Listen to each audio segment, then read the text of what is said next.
आयरा के पुराने मंगेतर की वापसी ने कामयार के होश उड़ा दिए और घर में हंगामा खड़ा हो गया। कहानी का ये नया रुख देखकर आप सबके रोंगटे खड़े हो जाएंगे, क्योंकि ये मोड़ इतना अचानक और खौफनाक है कि किसी ने सोचा भी नहीं था। रात का वक्त था, आसमान पर काले बादल छाए हुए थे और हल्की हल्की बारिश हो रही थी। कामयार अपने कमरे की खिड़की में खड़ा बाहर देख रहा था। उसके दिल में अजीब सी बेचैनी थी। उसे बार बार वही ख्याल आ रहा था कि आयरा उसकी जिंदगी में क्यों आई। अचानक घर की घंटी बजती है। कामयार ने नीचे देखा तो एक महंगी गाड़ी दरवाजे पर खड़ी थी। एक लंबा खुशशक्ल नौजवान गाड़ी से बाहर निकलता है। उसका नाम जारियाब है। जारियाब ने गेट पर खड़े चौकीदार से कहा कि उसे आयरा से मिलना है। जब ये खबर अंदर पहुंची तो आयरा के पांव तले से जमीन निकल गई। वो दौड़ते हुए बाहर आई और जारियाब को देखकर सुन रह गई। कामयार भी पीछे पीछे आ गया था। उसने देखा कि आयरा के चेहरे पर खौफ और हैरत के मिले जुले जज्बात थे। कामयार ने गरजती हुई आवाज में पूछा, ये कौन है आयरा, और ये इस वक्त यहाँ क्या कर रहा है?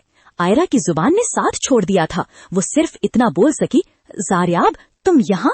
जारियाब ने मुस्कुराते हुए कामयार की तरफ देखा और कहा, मैं आयरा का वो हिस्सा हूँ जो तुमसे छीन लिया गया था। मैं इसका मंगेतर हूँ और हमारा रिश्ता तुम्हारे इस जबरदस्ती के रिश्ते से बहुत पुराना है। ये सुनते ही कामयार का गुस्सा आसमान को छूने लगा। उसने आयरा की तरफ देखा जिसकी आंखों में आंसू थे। अगली सुबह घर में एक तूफान बरपा था। अर्जुमंद बेगम और दादी सब ड्राइंग रूम में जमा थे। फरीहा ने इस मौके का पूरा फायदा उठाने का फैसला किया था। वो पहले ही जारियाब से मिल चुकी थी और उसने ही जारियाब को यूके साया था कि वो यहाँ आए। फरीहा ने कामयार के कान भरने शुरू कर दिए। वो बोली, कामयार, मैंने तुमसे पहले ही कहा था कि ये लड़की भरोसे के काबिल नहीं है। इसका पहले से ही चक्कर चल रहा था और अब देखो इसका पुराना यार घर तक पहुंच गया है। आयरा ने अर्जुमंद बेगम के पांव पकड़ लिए। वो रोती हुई बोली, आंटी, मुझे समझ नहीं आ रही उसकी। कभी ऐसे बिहेव करता है जैसे दुनिया में सबसे ज्यादा मुझसे नफरत करता हो, और कभी कुछ ऐसा कर देता है जैसे लगता है कि उससे ज्यादा मुझे दुनिया में कोई नहीं समझता।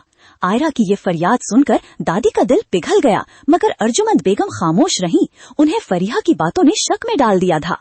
कामयार वहाँ खड़ा सब देख रहा था।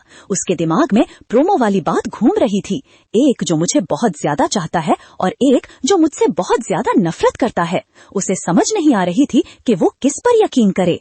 जारियाब ने एक पुराना खत निकाला और सबके सामने रख दिया। उसने दावा किया कि ये खत आयरा ने उसे तब लिखा था जब उसकी शादी कामयार से होनी थी।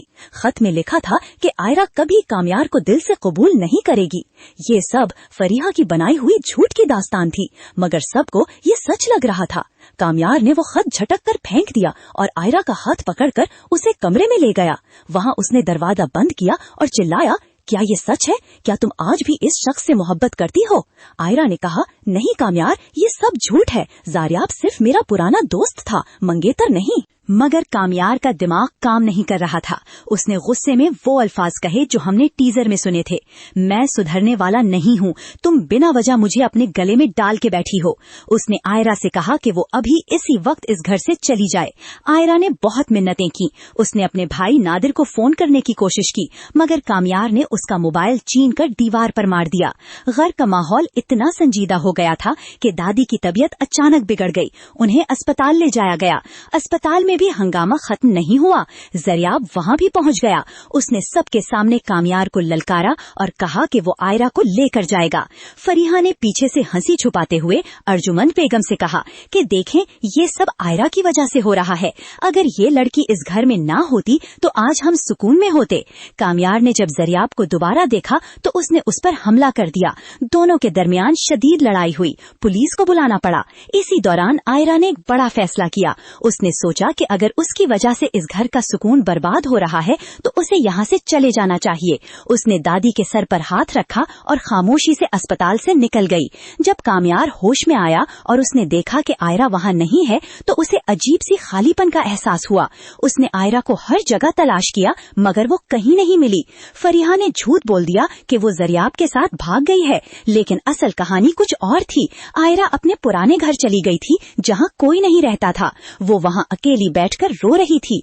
उसे वो लम्हात याद आ रहे थे जब कामयार ने उसकी हिफाजत की थी। वो सोच रही थी कि तुमसे ही करता शुरू, तुम पर ही सब खत्म। क्या कामयार कभी उसकी मासूमियत को समझ पाएगा? इधर कामयार को जरियाब के मोबाइल से एक ऐसी रिकॉर्डिंग मिलती है जिसमें फरीहा उसे पैसे दे रही होती है। कामयार के होश उड़ जाते हैं। उसे एहसास होता है कि उसने कितनी बड़ी गलती कर दी है। वो पागल की तरह बारिश में आयरा को ढूंढने निकलता है। वो हर उस जगह जाता है जहां आयरा जा सकती थी। आखिरकार वो उस पुराने घर पहुंचता है। वहां आयरा फर्श पर बेहोश पड़ी होती है। कामयार उसे उठाता है और रोता है। वो कहता है, मुझे माफ कर दो आयरा, मैंने तुम पर शक किया। मगर आयरा को होश नहीं आ रहा था। एपिसोड के इख्तिताम पर दिखाया जाता है कि कामयार आयरा को उठाकर गाड़ी में डालता है और अस्पताल की तरफ भागता है। क्या आयरा बच पाएगी? क्या फरीहा का नापाक चेहरा सबके सामने बेनकाब हो जाएगा? ये एपिसोड ड्रामा का सबसे बड़ा टर्निंग पॉइंट साबित होगा। जरियाब का किरदार सिर्फ एक मोहरा था जिसे फरीहा ने इस्तेमाल किया। कामयार की जलन और गुस्से ने सब कुछ तबाह कर दिया। अब देखना ये है कि क्या ये मोहब्बत इस नफरत और साजिश की दीवार को गिरा पाएगी या नहीं। अगली किस्त में हम देखेंगे कि कामयार फरीहा को घर से निकाल देगा और आयरा से दोबारा माफी मांगेगा। लेकिन क्या आयरा उसे माफ करेगी? ये सवाल अब हर व्यूअर के जहन में है। ड्रामा की कहानी अब एक ऐसे मुकाम पर है जहां हर किरदार अपनी हदों से निकल चुका है। कामयार की माँ को भी अपनी गलती का एहसास हो रहा है। वो सोच रही हैं कि उन्होंने एक नेक लड़की पर कितना बड़ा इल्जाम लगाया। दादी की हालत अब भी खतरे में है और वो बार बार आयरा का नाम ले रही हैं। फरीहा अब डर रही है क्योंकि उसका राज खुल चुका है। वो सोच रही है कि अब वो कैसे बचेगी। क्या डीआईजी जुनैद अपनी बेटी की इस हरकत पर उसे सजा देंगे या फिर उसाए बचा लेंगे? आयरा की जिंदगी में अब एक नया सवेरा आने वाला है, मगर उसाए इस अंधेरी रात से गुजरना होगा। कामयार का बदलता रवैया और उसकी सच्ची मोहब्बत ही अब आयरा का सहारा बनेगी। लेकिन जरियाब अब भी पीछे नहीं हटा। वो कामयार से बदला लेने का प्लान बना रहा है। क्या ये इश्क की जंग है या इंतकाम की? ये तो वक्त ही बताएगा। मगर एक बात तय है कि एपिसोड 32 आपको हिला कर रख देगा। इस स्क्रिप्ट में हमने वो तमाम जज्बात और ट्विस्ट डाले हैं जो इस ड्रामे को वायरल बना देंगे। हर सीन में एक नया धमाका है। आयरा की खामोशी, कामयार का गुस्सा और फरीहा की मक्कारी का ये मुसल्लस अब टूटने वाला है। व्यूअर जब ये देखेंगे कि कामयार किस तरह अपनी गलती की माफी मांगता है तो उनकी आंखों में भी आंसू आ जाएंगे। ये कहानी सिर्फ दो लोगों की नहीं बल्कि दो दिलों की जंग है जो एक दूसरे के लिए धड़कते हैं मगर हालात उन्हें दूर कर देते हैं। अब इंतजार है उस लम्हे का जब ये दोनों हमेशा के लिए एक हो जाएंगे। कामयार अस्पताल के कॉरिडोर में टहल रहा है। उसका दिल धड़क रहा है। डॉक्टर बाहर आता है और कहता है कि आयरा की हालत बहुत नाजुक है, उसने जहर खा लिया था। कामयार ये सुनकर गिर जाता है। उसे लगता है कि उसकी नफरत ने आयरा को मौत के मुंह में धकेल दिया है। वो अल्लाह से दुआ करता है कि उसे एक मौका और दे दे। वो वादा करता है कि वो सुधर जाएगा। फरीहा वहाँ आती है और फिर से झूठ बोलने की कोशिश करती है, मगर कामयार उसे थप्पड़ मार देता है। वो सबके सामने बताता है कि जरियाब और फरीहा मिले हुए थे। अर्जुमंद बेगम ये सुनकर शर्म से पानी पानी हो जाती हैं। वो आयरा के कमरे में जाती हैं और उसके सर पर हाथ रखती हैं। आयरा हल्की सी आंखें खोलती है और कामयार को देखती है। कामयार उसके हाथ को चूमता है और रोता है। ये मंजर इतना पुरअसर है कि देखने वाले हैरान रह जाएंगे। क्या यही वो अंजाम है जिसका हमें इंतजार था या अभी कुछ और तूफान बाकी हैं? जरियाब का क्या होगा? क्या वो जेल जाएगा? ये सब जानने के लिए आपको अगला एपिसोड लाजमी देखना होगा। इस वायरल तहरीर का मकसद आपको वो तमाम इम्कानात बताना था जो इस ड्रामे में हो सकते हैं। रोमन उर्दू में लिखा गया ये स्क्रिप्ट टी